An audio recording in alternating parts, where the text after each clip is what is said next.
আশঙ্কাই সত্য হলো, নবমীর বিকেলেই ঘনিয়ে এলো রাত। কলকাতা সহ দক্ষিণবঙ্গের একাধিক জেলায় চলল ঝড় বৃষ্টি। পুজোয় ঠাকুর দেখতে বেরিয়ে বৃষ্টিতে সমস্যায় পড়লেন দর্শনার্থীরা। গোটা রাজ্যে নিম্নচাপের ভ্রুকুটি। হাওয়া অফিস জানাচ্ছে, বৃহস্পতিবার কলকাতায় ভারী বৃষ্টির সতর্কতা দেওয়া হয়েছে। অতি ভারী বৃষ্টিপাত হবে হাওড়া, দক্ষিণ 24 পরগনা, পূর্ব মেদিনীপুর এবং পশ্চিম মেদিনীপুরে। এই 4 জেলায় হাওয়া অফিসের তরফে কমলা সতর্কতা জারি করা হয়েছে। এছাড়াও ভারী বৃষ্টির আশঙ্কা থাকছে উত্তর 24 পরগনা, হুগলি, পূর্ব বর্ধমান, ঝাড়গ্রাম, বাঁকুড়া এবং নদিয়ায়। পুরুলিয়া, বাঁকুড়া এসব জেলাতে ভারী বৃষ্টিপাতের সতর্কতা রয়েছে। বাকি অন্যান্য সব জেলাতেই বজ্রপাত সহ বৃষ্টিপাতের হালকা থেকে মাঝারি বৃষ্টিপাতের পূর্বাভাস রয়েছে। সেটা কবে পর্যন্ত? এটা আগামীকালের বললাম আমি। তারপরের দিন 3 তারিখেও আমাদের বৃষ্টিপাত থাকবে, ভারী থেকে অতি ভারী বৃষ্টিপাত। মূলত ভারী বৃষ্টিপাতেরই সম্ভাবনা বেশি। এখানে আমাদের পুরুলিয়া, পশ্চিম বর্ধমান, পূর্ব মেদিনীপুর, ঝাড়গ্রাম, পশ্চিম মেদিনীপুর, বাঁকুড়া, দক্ষিণ 24 পরগনা, বীরভূম, মুর্শিদাবাদ, পূর্ব বর্ধমান এসব জেলাতে ভারী বৃষ্টিপাতের সতর্কতা রয়েছে।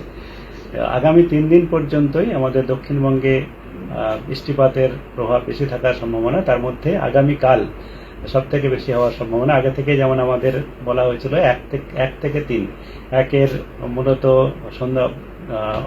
সন্ধ্যা থেকে 3 পর্যন্ত এর প্রভাব আমাদের দক্ষিণবঙ্গের উপর বেশি থাকার সম্ভাবনা রয়েছে। 4 তারিখেও বৃষ্টিপাত থাকবে, তবে 4 তারিখে বৃষ্টিপাত কিছুটা কমবে। সেখানে কেবল বীরভূম, মুর্শিদাবাদ জেলাতে 1-2 জায়গায় ভারী বৃষ্টিপাত হতে পারে, বাকি জেলাতে হালকা থেকে মাঝারি বৃষ্টিপাত প্রায় সর্বত্রই হবে।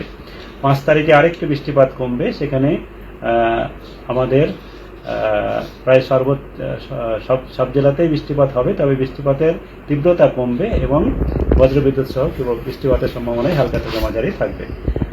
এটা হলো দক্ষিণবঙ্গের। উত্তরবঙ্গের জন্য যেটা বলা হয়েছে, উত্তরবঙ্গে আমাদের আজকে একটা বাংলাদেশের উপরে বাতাসের নিম্নস্তরে একটা ঘূর্ণাবর্তও রয়েছে। তার প্রভাবের জন্য উত্তরবঙ্গে আজকে আলিপুরদুয়ার, জলপাইগুড়ি জেলাতে ভারী থেকে অতি ভারী বৃষ্টিপাতের সম্ভাবনা একটা রয়েছে। উত্তর দিনাজপুর জেলাতেও ভারী বৃষ্টিপাত হতে পারে, দক্ষিণ দিনাজপুরেও।